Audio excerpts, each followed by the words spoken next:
Good evening and welcome to Soundcheck from Visual Radio Arts. And on today's show, we've had a stonking set from Punismyname. I've got the band sitting here next to me. So let's first of all introduce the band. To my left, we have Paul. And you play? The bass. Thank you. And to my right, we have Dominic. Dominic, yeah. And you play? Guitar and vocals. And Melodica. And Melodica. Yeah, let's not forget that. And on my far right... I'm Tom and I play the drums. Brilliant. Okay, so first thing I need to do is to... Your mic, Dom. That's all. Talk into it. Oh, yes, yes. Talking into mics, it's one of those things that... It's a skill in itself, it really is. Comes with the territory. So you're from North London, is that right? Yeah, we're from Hackney, Islington, Camden, Stroke. Right, and so what about sort of, we're in Devizes, so I think you said it was about 3.5 hours to get down here today. Well, yeah, it was about 3 hours, should have been about... It said 2.5. It said 2.5 for the sat-nav line. The little boy's room, and then I had a bit of pizza, and then we went to the pub for a few, and then we had to meet a drug dealer, and it's all those kind of things that just they build up, Yeah. Fine. I think anyone who's watched tonight's set will agree that it's very hard to pigeonhole your overall sound, but there's an awful lot of stuff going on in there. So, I mean, if I talk to you first about the bass, there's loads of stuff happening in the bass, and we haven't got it now because we've put it away, but you've got a kind of like a huge, it's over there, a huge thing of pedals, and that gives you an awful lot of options for doing stuff with the bass that's way beyond just plodding a bit of a low note. Well, it's weird because this time last year, I asked Dominic, I was like, I'll never use a pedal. I play the fretless bass, and I'll never use a fretted bass, and forget all that slapping and showing off. I'm just going to keep it nice and simple, do the bass thing. A year later, look at me, I've got the 12... What do you call them, Dominic? My pedals? The apostles. The 12 apostles. And it has completely... And it was Dominic's suggestion, because we were a duo, and then I was thinking, maybe I could loop the drums and stuff, and then you buy one pedal, just like an addiction. Yeah. I've stopped. I've got a family and life. You've had help. You've had I went to rehab, and they give you all the pedals till you can't. You just don't want another one. So anyway, but it's really brought out a side of playing that I was never ever into at all. Well, it's interesting because it feels to me, as someone who is listening to what you're doing, that there are a whole bunch of bass players from the past who kind of inspire that kind of sound. And I think I mentioned to you earlier Brand X, and I don't know how well you know their stuff, but the bass was Percy Jones, I think it was, and the bass was just so rich with lots of sonic possibilities. And, as I was listening to what you were doing, I was thinking, blimey, every few seconds you're changing to something else, and it gives a completely different texture. I hope so. I mean, I do sometimes just play with no pedals at all, and, if we're doing jazz or something, but it's... I've played in many bands where the bass just gets lost behind the guitar player and everything, and you're missing so much without that frequency. Forget what the bass player's doing, just the frequency. So, kids, listen to your headphones. Don't listen through the phone. You're missing 75% of music, man, and it's upsetting. And I won't cry. Look, I'm a big boy. But it really is. Look, give it respect, because music will treat you really well. Well, there you go. You heard it here first. But I mean, we were talking earlier, and you're saying that you listen to or used to listen to people like Can, who were very experimental in how they approached music, and I guess you have to have that kind of head on you to do something like what you guys sort of did this evening. Because, for instance, I mean, I don't know how you manage to pitch vocals sometimes because there's so much going on. How did is that just something that you've just had to teach yourself in the context of this band, or does it just come naturally? What, pitching? Sorry, pitching. For the vocals, yeah. So when he's sort of going off and doing all kinds of weird and wonderfuls, you know, you've got to lock on to something for pitching the vocals.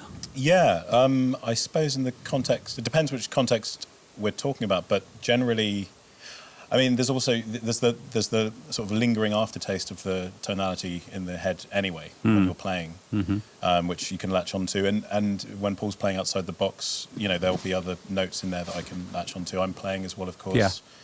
And then, the spirit of the moment just kind of keeps you in check, I suppose. Yeah. Does that answer your question? I think it does. Yeah.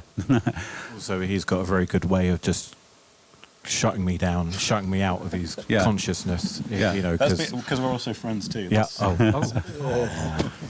You might not have known that. But, you know, coming back to kind of what you've been playing, I mean, you do a lot of stuff on the Melodica, and there's the electric guitar and then the acoustic guitar. So I think you were telling me earlier that the Melodica bits are often just improvised on the spur of the moment. Is that fair?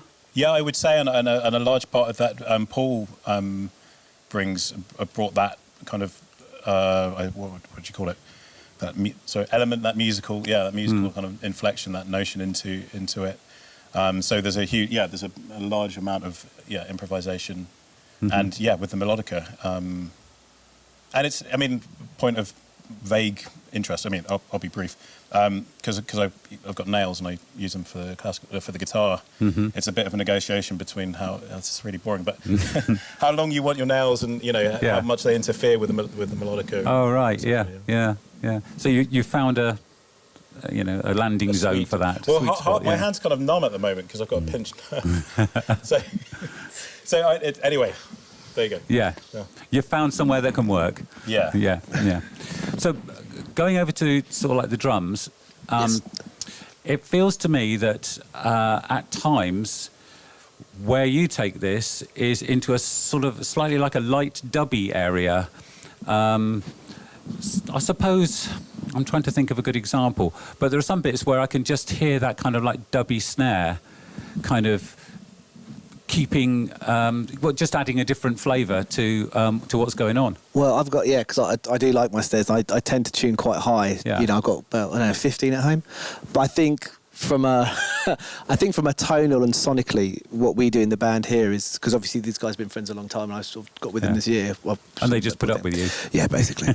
But they weren't looking for necessarily straight ahead sort of drum feel. In fact, they're looking all the time for me to play outside the box a little bit. Like they even said, I think we first met, like, maybe playing like almost like cascara, like you'd play in timbale on the shell of the drum, or maybe with the rims. So it's looking for different approaches to playing the grooves, essentially. So hence why you probably saw the sort of sample pad up there. Yeah. And I've got another pad which is triggering some snares. So it's either like sonically triggering different sort of snare sounds, or it could be one of the tracks you heard, I'm triggering actually like some pad sounds, like the chords along with it. So it's trying to approach it not just as I suppose a kit player would, I mean, it's quite popular nowadays, this kind of hybrid drums they call them, where you've got the acoustic with the electronics, and it's kind of really opened it up a lot in what we do, especially because Paul's approach is very much with the pedals, so it's trying to enhance that and not get in the way too much, but adds to it, the texture and the sound of the band.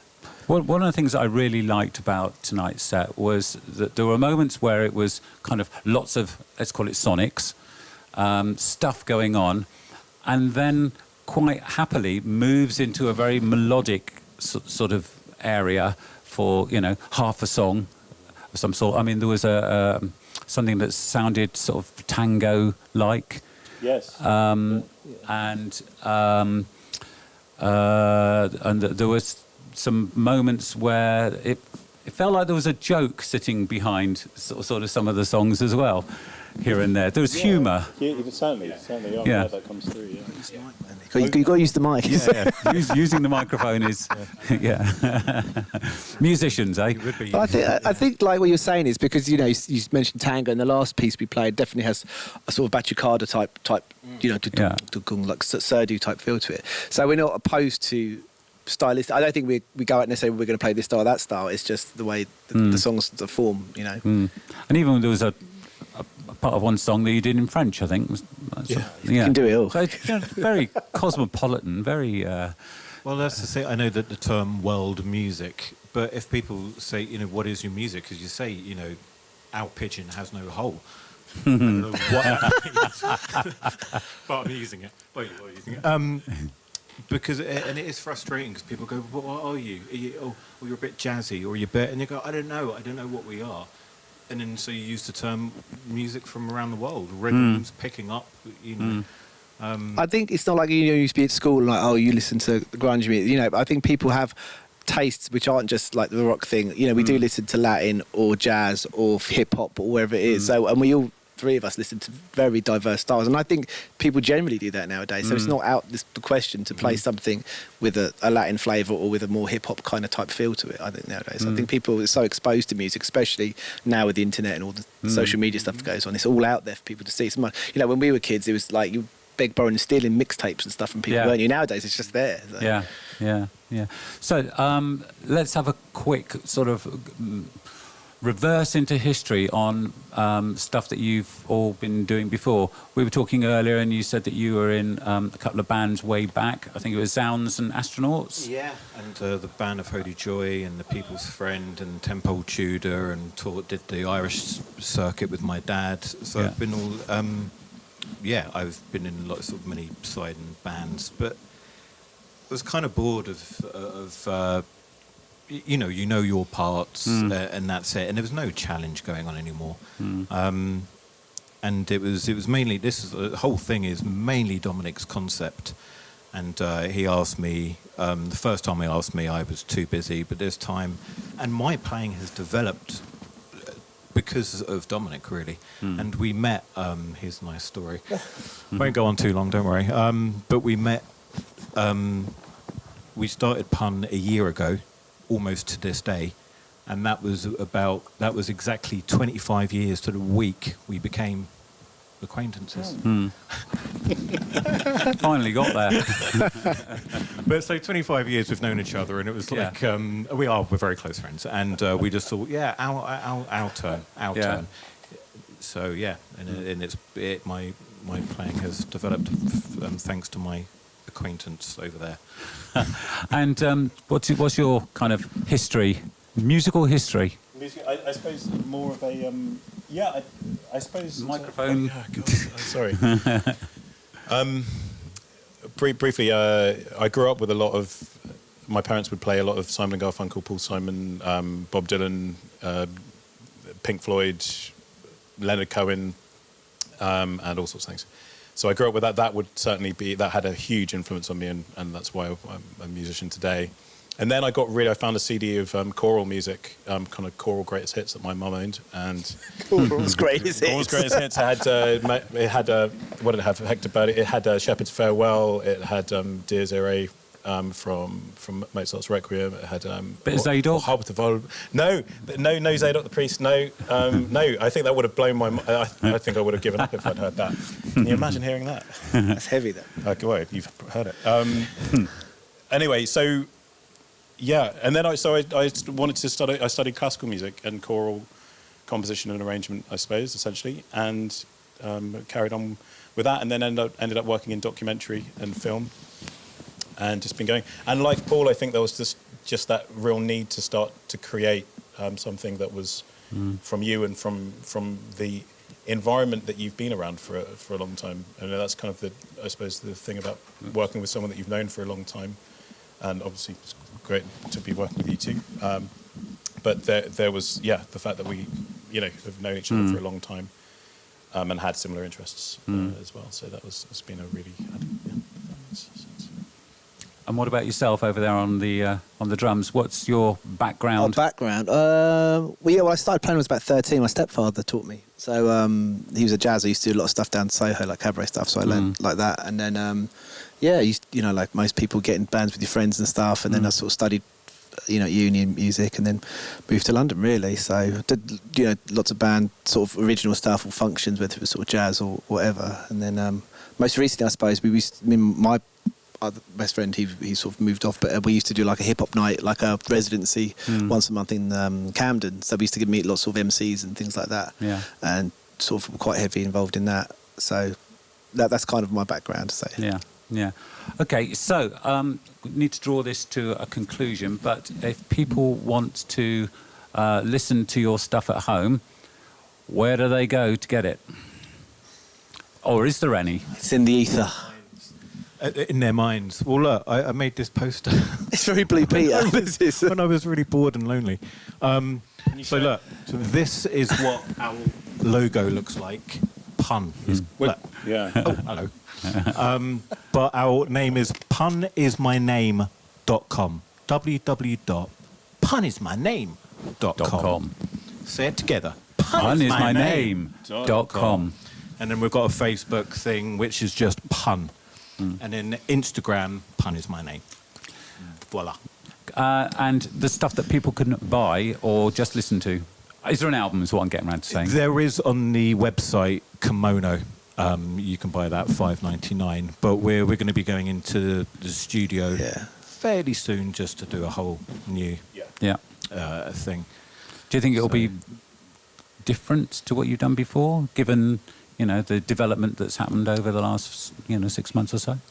I think we've got just a lot of ideas sonically. Again, ideas, again, like my bass loops and taking things down and really enhancing the sound. As I said, I recently got into Bauhaus and that bass sound, and again moving with sonics and whatever Tom's snare can get out of these 15 snares, we'll find the Get them all set up in the studio.